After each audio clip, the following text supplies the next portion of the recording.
Welcome to the Side Hustle to Small Business podcast powered by Hiscox. I'm your host, Sanjay Parekh. Throughout my career, I've had side hustles, some of which have turned into real businesses. But first and foremost, I'm a serial technology entrepreneur.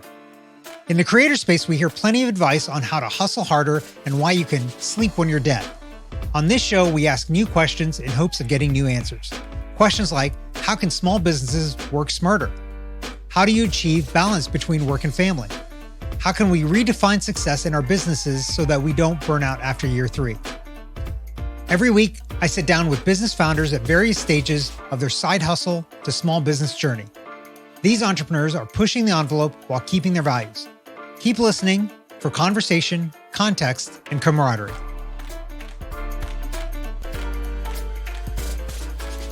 Today's guest is Ethan King, a serial entrepreneur, author, public speaker, and more. There's not much that this guy can't do, and we're excited for you to meet him. Ethan, welcome to the show. Hey, Sanjay, thanks for having me. So I'm excited to have you on. It's always nice to talk to another serial entrepreneur. But before we get into that and get into your background, tell us a little bit about your background and what got you to where you are today. Well, it's been a long road. I've been an entrepreneur full-time for 20 years now. Mm-hmm. And, part-time before that. But I guess the short of it is I started out as an artist. I wanted to be an artist when I grow up. And my parents told me that artists only make money after they're dead. So, they had my best interests at heart, but that really kind of made me reevaluate things. So I ended up majoring in graphic design, and I was a freelance graphic designer for a while. Then I ended up going into the apparel industry because of a school project that we did called Stuff for Greeks, where we designed fraternity and sorority gear. That ended up becoming a real company, and we leaned all the way into that. And that was 20 years ago. It's still one of the top players in the fraternity and sorority space online, stuffforgreeks.com. And then as a spinoff of that, we opened a retail store called Zeus Closet, where we customize apparel. We transform your normal boring apparel into customized pieces of art. And we work a lot with the film and TV industry, with small businesses, schools, and it's a lot of fun. And that's kind of how I ended up here today. And I guess through that process, through building up different businesses over the past 2 decades, I've ended up in different entrepreneurial peer groups and helping other entrepreneurs grow, especially entrepreneurs who may have an art background and may have been maybe starving artists like I was, and how you can actually introduce, a few business tools and strategies and proven tactics to transform your art into a thriving, profitable business. Because at the end of the day, all business owners to me really are artists. It's just what's your type of art, whether your dentistry is your art, or you're an accountant, that's still your art, your craft, whatever it is. But you have to apply real fundamental business lessons to that to make it a real business. Right. So was Stuff for Greeks your first entrepreneurial venture, or did you do something when you were younger, when you were a kid, that you view as entrepreneurial? If we go all the farthest back I can remember doing my entrepreneurial venture, I was president of the computer club in high school, 9th grade. So that's nice. How much of a nerd I was. Hey, this is 2 nerds talking then. I'm down. Yeah. So after school, I had this great idea to. I was really into video games, into Doom. I don't know if you remember. Totally remember Doom. Yes. All right, first person shooter. So at the time, we had a LAN network at our school, and that was the only place I had access to a LAN network. So this was the first exposure I had to like a multiplayer game. And so I installed Doom on all the computers, and I convinced the computer teacher, hey, let's do an after school arcade where we just charge the kids like $1 to come, because I just wanted to play Doom with some people, right? So I was making a little money and getting to play Doom after school until some of the parents caught wind that it was a violent video game, and then they shut that down. It always happens. I was waiting for the shoe to drop in the story there. So I got to ask you, since you were the president of the computer club, Name your very first computer that you had. Ooh, what was geez, I forgot the name of it. I used to do basic on it. The T TI 994A by any chance? something like that. I thought Texas Instruments? Texas. It was Texas Instruments. Yeah, it was definitely a Texas Instruments, and it had the the green text on the black screen, and then we Of would do course. the code, the basic coding, and you get it to say hello after you type 10 lines of code, and it spits out hello. Yeah, That yeah, was yeah, exactly. That was actually my very first computer as well, the TI 994A, early yeah. 80s. Oh Um, man. yeah, so that was the first one. For me, the Apple IIc was the second one right after that. Oh, nice. So yeah, I go back in the days as well. Uh, okay, so let's focus in on your first venture then. How Stuff for Greeks. Mhm. Um, how did you come up with the idea? How did you start the business? Well, it happened to be at a time in my life when I was in college. I did major in art, much to my parents' chagrin, and I also pledged a fraternity. And at the time, I had just crossed into my fraternity, and I was all gung ho. It's all I could think about, like just this fraternity life. So, marry that with the art. I was drawing all the flyers and the T-shirts and the jackets for our fraternity because I was an art major. And then at the same, like a couple of years later, I ended up with a branding project. So by this time, I was designing stuff for all the Greeks on the campus. Like they would come to Ethan, like, "Hey, design our T-shirts for this, design our flyers for that," and I was just loving it. Right, it was the best of both worlds for me. And then I get this school project for our branding class where we had to design a real website, business cards, the whole nine, a full brand package. And so I said, "Oh, well, why not put out Stuff for Greeks?" I couldn't think of a better name. So I just called it stuffforgreeks.com. And the domain was available. And it was just like, oh, whatever. And put the website out there. And then I just did it for the purposes of the school project. But then a couple of years later, we started getting real orders from people across the country.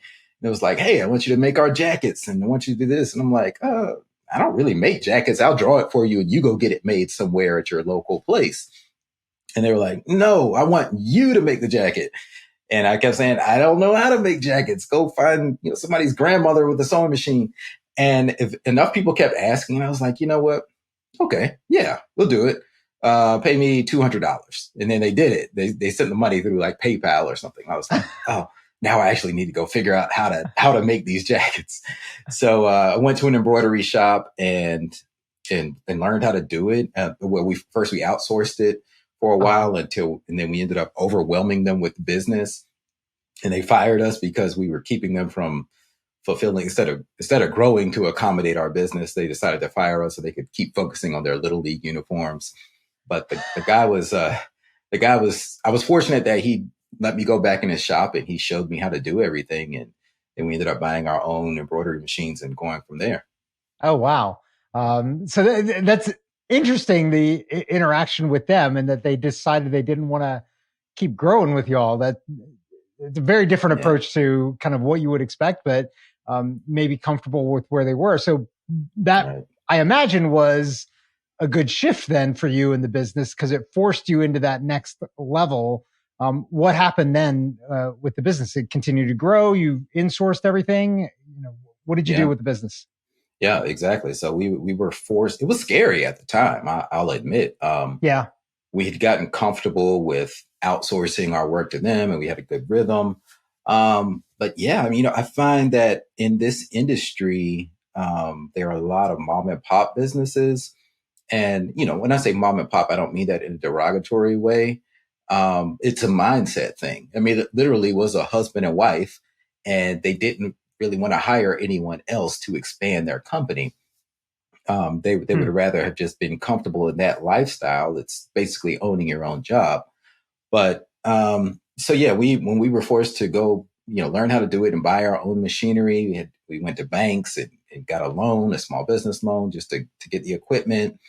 We were fortunate to one of my graphic design clients happened to have some extra office space, and at the time, this graphic design client of mine, he was doing stage plays, and I didn't really understand how popular he was going to become. His name is Tyler Perry, And and so at the time he said, well, I have some extra office space here. If you guys want to use it for anything, you can use it. Just give me a discount on the graphic design stuff. I was like, cool, let's do it. Yeah. The Tyler Perry, we were working out of his office at first. It was a small like closet office space inside his first building. But we outgrew that. And then we moved the business into our home basement. At this time, we had about 3 embroidery machines, about 8 people on staff. And we had all these cars in our parking lot. And some of the neighbors started complaining about UPS coming every day and all the cars. And they were like, I think they're running our business out of there. So we were like, okay, guys, we can't, this can't be a permanent thing. We have to move out of the house. Right. So, but we didn't have a bunch of money and we didn't want to pay a lease and get trapped into that. And one thing I learned from Tyler Perry is own it. He was inspired by his mentor, Oprah, who taught him like, you want to own things. So that's the frame of mind that we were in at the time. So we said, well, maybe we can find a place, an office that we can actually own, which seemed crazy because we had like no money. So we went looking in the most obscure parts of town, and we found this old, like abandoned building that had been sitting there empty for years and had trees growing inside of it. But it was all we could afford. And it happened to be on the west side of Atlanta, which is now West Midtown, but West Midtown wasn't even a term back then. It was just very industrial. It was a part of Atlanta that no one ever knew about. It was just like railroads and factories and old people in old houses. So we bought our office there and we built it out inside out. And it was a great investment because now West Midtown is booming. So we're very fortunate in that regard. So you still have the office space, the location? Yeah, it's our headquarters now. And now the Beltline comes right through. The Golf. Yeah, Top Golf is right down the street. So it's amazing. Oh, okay. I know where you are because I know where that Top Golf is. So yeah, exactly. So you said you touched upon something. You said it was a little scary. What made you nervous in doing all of this? There were probably multiple points, but what are some of the things that made you nervous about attempting this? I didn't. So many things. It's fear of the unknown. Fear of the unpredictable. At the time, my wife and I, we both had full-time jobs and a reliable paycheck. We're humans. We're creatures that don't like change a lot. So anytime we do change, it's uncomfortable at first. So stepping out there on our own and investing in this equipment and like, are we going to have the steady stream of business? Is this going to continue to go the way it's been going? So all of those unanswered questions at first proved to be a little bit scary. But once we, started actually reading business books and going to seminars and joining groups, support groups for business and learning more about it, it gave us comfort in knowing that we're not alone and that there are proven things you can do to continually generate business and that you don't have to be just going on faith all the time. Right. Okay, let's switch gears a little bit. So you've been a serial entrepreneur as well. So multiple businesses. You're still running the business that you started, way back. And it's a full-time business, and you've got other things as well. How do you manage the stress of running these things and getting downtime? Like how do you manage all of that for yourself? So I have a great team, first of all, which we've built up over time. And, I'll give my solution, but I want to put it in the context like this didn't happen overnight.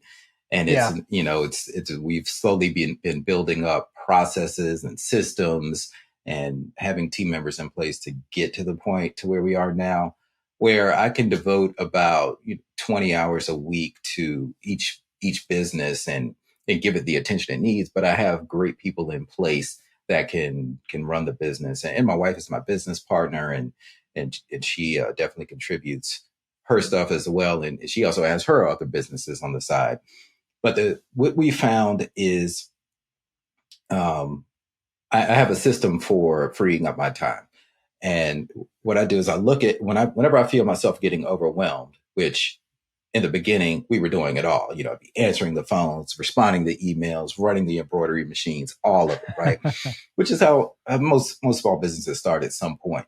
Yeah. And then I had to really take an honest assessment of everything I was doing and say, okay, well, what's the first thing I can offload? And the thing that you do that's a repetitive task that you can chunk down into a step-by-step, 1, 2, 3, 4, 5, here's how to do this.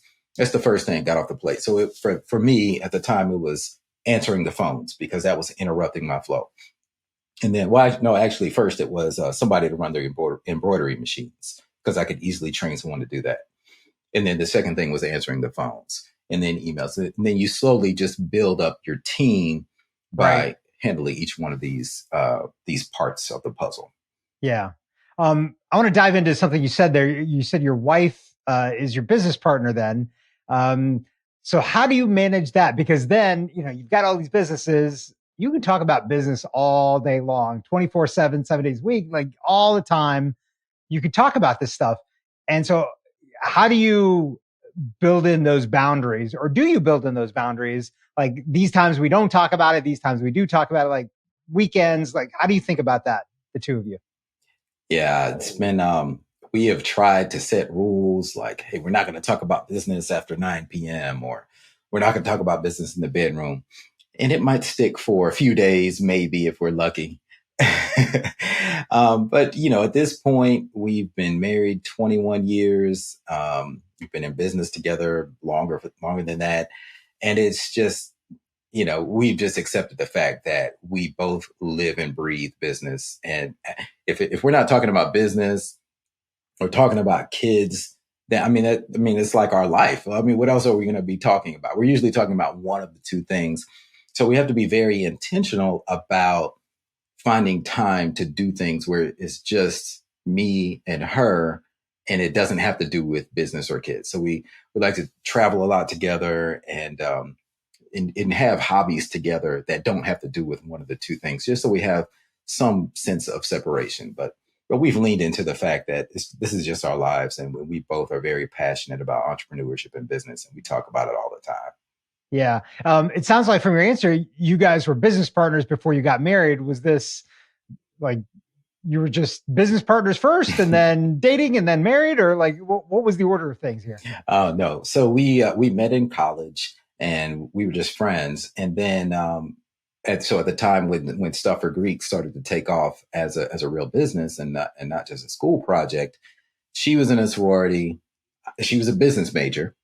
I was in fraternity. I was an art major with no business knowledge. So we said, hey, well, you want to go half on this business? And we each put in $350 to seed the company with $700.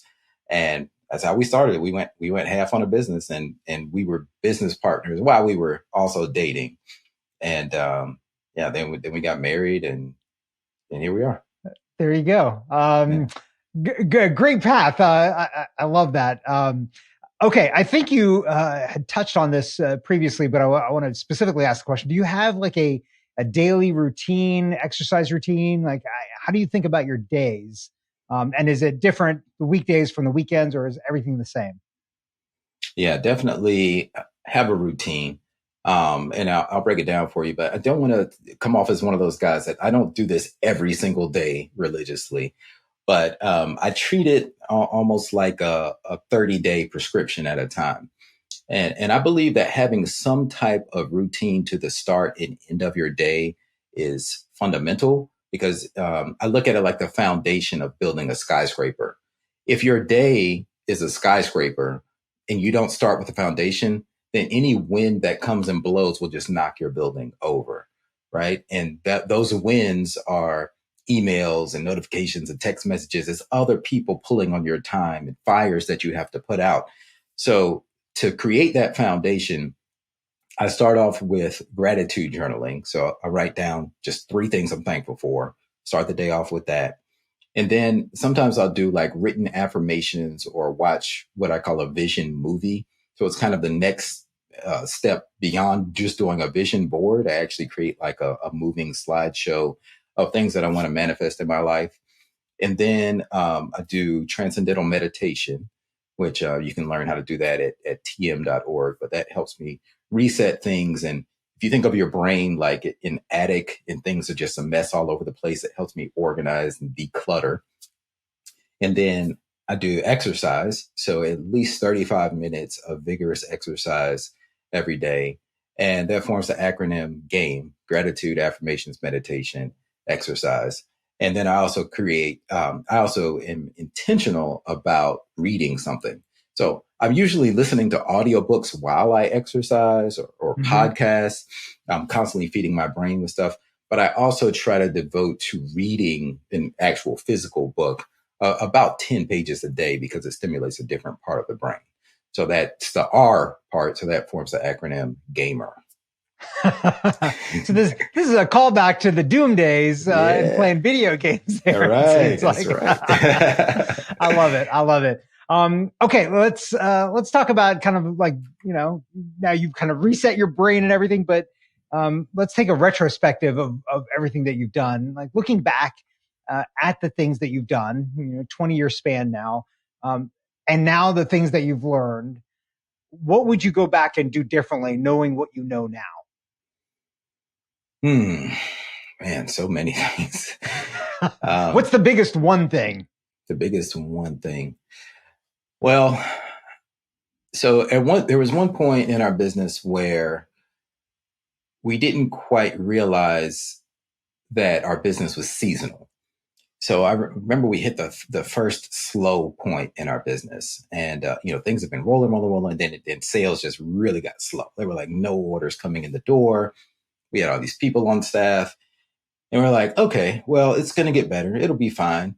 So we kept people on payroll, and we ended up actually taking out loans and drawing on credit lines to keep people on payroll. Well, it didn't get better, and we eventually had to let people go, or people would quit, but the debt didn't go away. We still had the debt. We still had the interest, and it started snowballing and snowballing. And I wish in hindsight that I had just made the decision to cut earlier. As uncomfortable as it's always uncomfortable to let people go, to lay off people. But it's also very uncomfortable to be drowning in debt and to not know if your business is going to survive. Right. And you got to save the ship, and sometimes you got to get people off the ship in order to save the ship, so that the ship can continue sailing. And there was a lot of pride and ego involved in it. Like I remember thinking to myself, well, I don't ever want to have to lay off people. I'm never going to have to do that. And it was a ridiculous thing to think that in business, I'm going to be exempt from that. So, but that thinking led me down that path of accumulating all that debt. And I wish I would make the decision earlier to cut and make changes faster. Yeah. Yeah. How long did it take you to deal with all that debt and get rid of it? Oh man, years and years and years. Because I didn't realize it was it was creeping up like it was. And right. You see, it's snowballing, and then we were paying all this money in interest. You're talking about a few $1,000s a month just in interest payments, and that's not going to help you get ahead. Yeah. So honestly, we ended up having to, once we were able to consolidate the debt into one loan and pay it all off on a lower interest loan that had longer terms, that gave us some breathing room and helped us get ahead. And on top of that, we also had to realize some opportunities we had in our business to make our business more profitable, to create more margin, where, things we could do like value added services to give our customers, like rush fees. Like, okay, if you need your order faster, you can pay more to get it faster. It's very, very common in everything we do in life, but we didn't have that in our business at the time. And that allowed us, by offering that allowed us to create more margin and offer some more profitable things in our business, offering guarantees and things like that. So by creating more margin, more profit, and reducing the waste of the interest and debt, we were finally able to get out of that hole. Yeah. Were you all looking at your financial reports on a monthly basis? Like, did you understand everything that was going in there? Or was this, you said you were an art major. And so you didn't have maybe those business classes behind you. Like, was there some of that and that you had to figure it out? Or why was it that this kind of surprised you really? Yeah, I mean, it was very much that I wasn't a numbers person, and a lot of time you think, well, I'm getting orders. Like, how come there's no money in the bank account Right. when I look at a profit and loss statement, it says we're profitable, but my bank account doesn't say that I have that in there. So what? No, having to figure out that gap, and honestly, it was just a lot of going to classes and doing stuff like EL Entrepreneurs Organization and studying finance books, things that were very painful for me as a creative person. Right. It's like I'm bored to tears, but we have to exercise those muscles in business because money is the lifeblood of business. So I was like, I have to understand this. And by doing this, I was able to uncover things and see some of those problems under the hood that had just been flying under the radar for me. Yeah, no, absolutely. No business has ever failed that had a lot of money in the bank. It's only when they don't have money in the bank is the problem. That's right. Okay, last question for you. If you were talking to somebody who's thinking about taking the leap like you did and launching a side hustle or starting a small business, what would your advice to them be? Start slow. A lot of times we can glamorize entrepreneurship, especially in this social media, TikTok, Instagram world. And we get the impression that, oh, just take the leap and then go all in on your new business and it'll all work out. Well, I didn't do that. I actually had a full-time job and I did my side business, when I wasn't at work. So I devoted all my off time to that, but, outside of work hours. And I did that for about a year and a half until my business got to the point where I realized, well, if I devote more energy to it now, like I actually have some consistency of sales coming in. So now I know that I can take the leap. And if I apply those 8 to 10 hours every day that I'm giving to my job, if I apply that to my business, I see a path now where I can make it grow. But it wasn't just a cold leap into the new business, where I think a lot of people are misled in thinking that it should happen that way, but you could set yourself up for failure that way. And then a year later, my wife left her business. So it was a very gradual thing. She kept her benefits and, we were able to really leverage the time there before we both went full time into entrepreneurship. Yeah, it's the old classic, right? All these overnight successes that actually take 8-10 years to get there because nobody wants to talk about the pain before the overnight success, right? It's all about the glamour at the overnight success. So, Ethan, this has been fantastic. How can our listeners find and connect with you online? The easiest way is just to go to my website, which is my name, ethanking.com. That way you can find links to connect with me on your favorite social media platform. I'm on all of them, but that'll have links to connect with me and to connect with the different businesses, Zeus's Closet, Stuff for Greeks, however you want to reach out. I'm very accessible. Just shoot me an email, shoot me a message, and we'll go from there. Awesome. Thanks so much for being on today. All right, Sanjay. Thanks a lot. Thanks for listening to this week's episode of the Side Hustle to Small Business podcast, powered by Hiscox. To learn more about how Hiscox can help protect your small business through intelligent insurance solutions, visit hiscox.com.